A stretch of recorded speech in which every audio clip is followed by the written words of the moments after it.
DayZ is a real tough game. Well, I got nearly 6,000 hours. I'm ready to give you a couple ideas to open up your brainstem and make you survive longer. Here we go. So, you've just spawned in. You look around and you see some houses and you're like, wow, I bet there's a bunch of loot inside these houses. Let me run towards them. Well, that's probably what you would do if you hadn't seen this video, but because you have, you know that everyone who has spawned at this particular location is going to be thinking, well, I bet I could find loot in those houses that I see right there. And furthermore, everyone that spawns on the coast forever is going to be thinking, well, I bet I can find loot in the first location that I see. So what I always recommend is you put your back to the water, you sit, you look, you put your back to the water, and you run, okay? And what you should do is you should be running to a district of houses over. So I'm just going to zoom out here. All of these houses here, it is fair to say that they have been looted. Why? Because everyone's going to be spawning on the coast and they're going to be running to these houses. So instead, leave the first grouping of houses and find a group detached, right? If you look at this, those houses are over there and then there's like this grass patch and then it's up here, right? These buildings, because they are set up separate from the first buildings that you're connected with when you spawn, more than likely these buildings are going to have loot that you want. And instead of wasting your time over here slowly building up your hunger and not finding any loot, get to somewhere where you could find loot right away. Now, this is the main road exiting the same town I was just in. And I suggest for all new players to really stay connected to the road at all times. Why? Because if I'm on the road, it's going to give me an opportunity to run into more buildings even further disconnected from the town that have even greater chance of food and other necessities that I'm going to need as I go on my journey. This is where our number 2 tip comes in. You should be using the roads, but you should never be on the road. What does that mean? Well, instead of running on the road up to these houses from here, what I should be doing is I should disconnect myself from the road, okay? And stay relative to it. So I'm still using the road as a guiding tool, a navigation tool, but I'm not using the road as a means of travel. I'm not putting my feetsies all over it while I'm running. And then when I see buildings I want to loot, I come down, I loot them.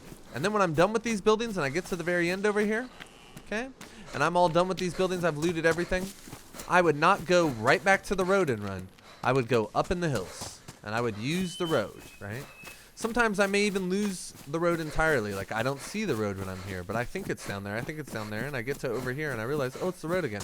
I should stay connected to the road, but not run on the road. Now, let's say you didn't listen to our last rule at all, and you were walking on the road, but unbeknownst to you, boom, someone was following you, and they shoot at you, and you're in the middle of the road in the open. What are you to do, right? This is where our third tip or rule or whatever comes into play. Imagine someone is trying to snipe you while you run through this field. If I'm running a straight line, is that easy for them to line up? Probably, right?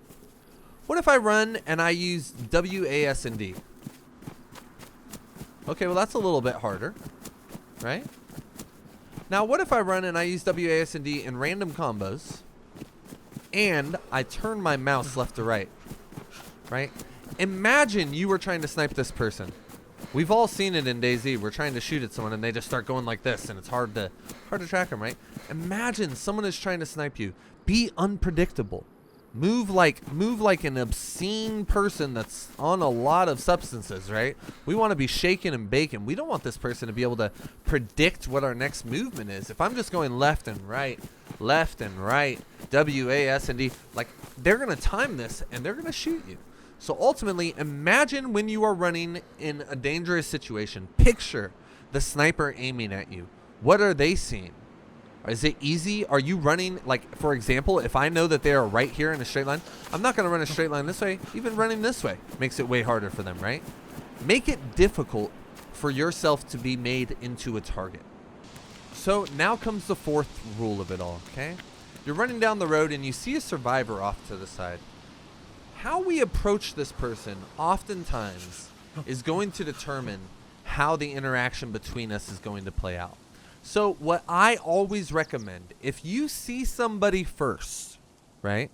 First off, this is going to give you control on the interaction. This is going to give you control on how we greet each other. And this is going to really allow you to have the upper hand in a way that can show them that you mean no harm. For example, if I see them go into this building, okay, and I run up to the building and I run inside and I go, hey, how you doing? How you doing? Nice to see you. Nice to see you. My name's Cameron. Pleasure to meet you. Right? This person, first off, is going to have to respond to me right away. Probably either in fear or aggression. And they're not going to have an opportunity to process that I am approaching them and that I am a person that had the upper hand. Now, let's say I see them go into the building and I come back here and I go, hey man, how you doing? Okay. They have no way of seeing me. So they have no way of understanding whether or not I could kill them right now. Okay. The idea that I have used this for so long and it's worked for me, I wouldn't say 100% of the time because that's impossible. It's DayZ, but a large percentage of the time is I make sure that I say hello first. I say hello when they don't know where I'm at, and I control the interaction, right? What happens is this person then is put in a state of vulnerability. They don't know where I'm at, but they know that I know where they are at, okay? And now they have to process. Do they want to act aggressive to me? Well, they don't know where I'm at, so they're not likely to do that until they at least know where I'm at, right? So it gives you a buffer of time to judge this person based on the comms that you exchange. And if you don't exchange comms, you know this person is hostile, right? So if you control the first connection, you control, in effect, the entire situation.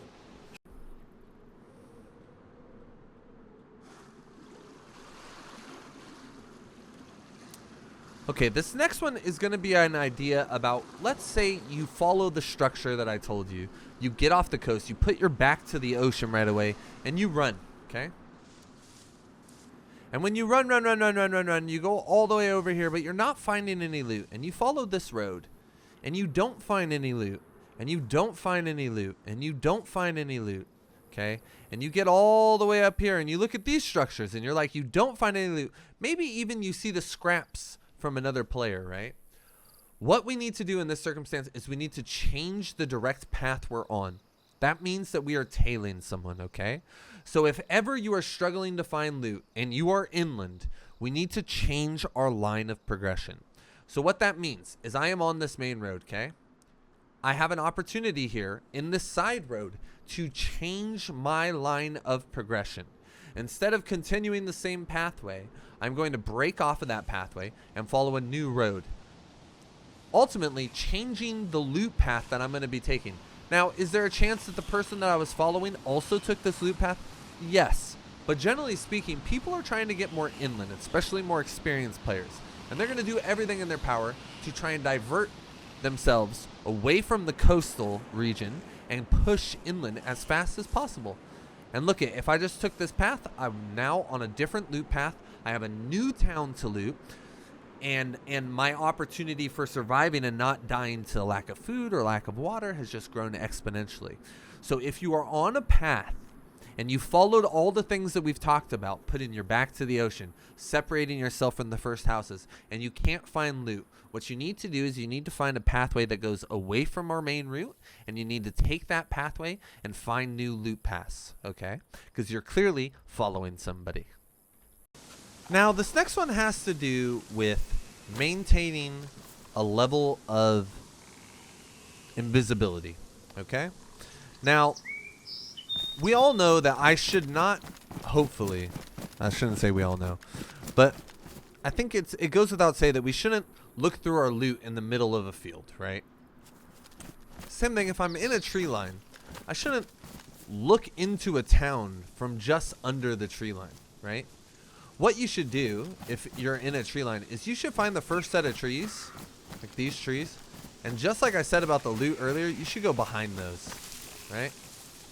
You should go behind the first set of trees. Why? Because naturally, when I'm over here, for example, let's say, and I'm looking up here, I am looking pretty much exclusively at the core of the tree line. Why? Because that's where I'm going to expect people. Why? Because that's where history has shown me people are going to shoot at me from.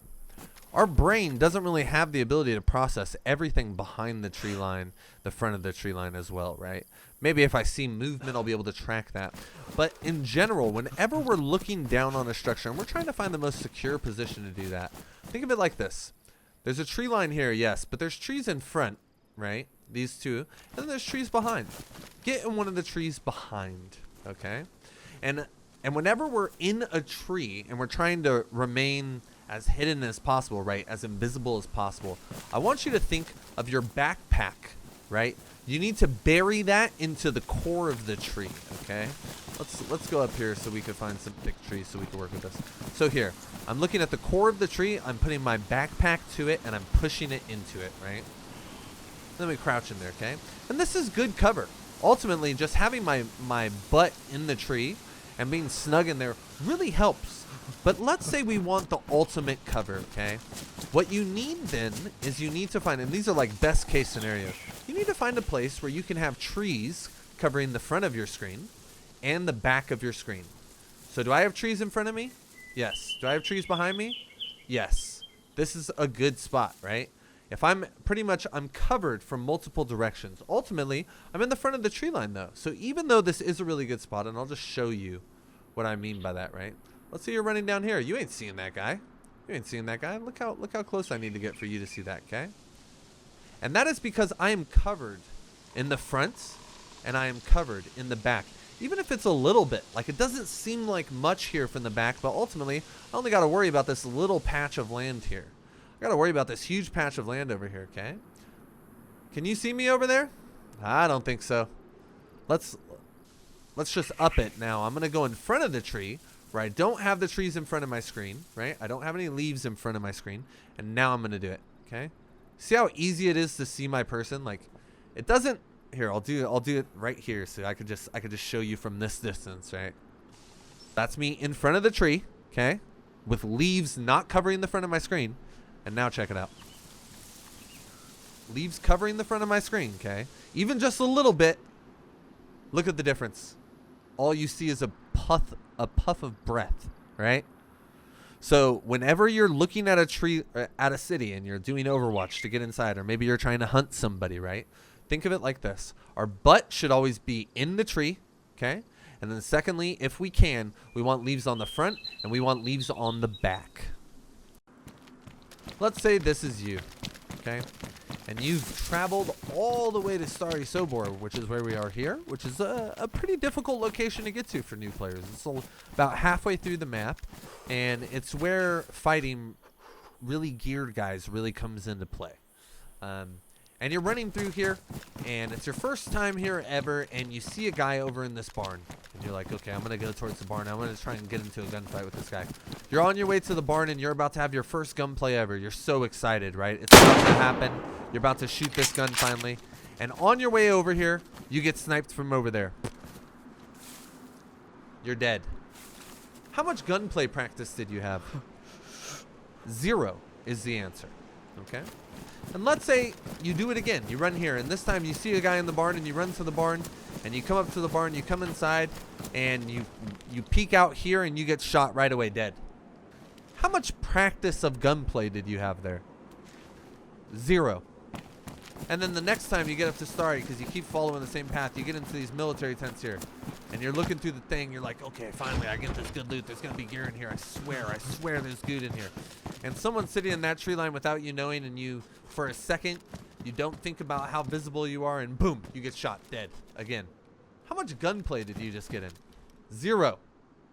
What do you need to do? You need to go to a PvP server.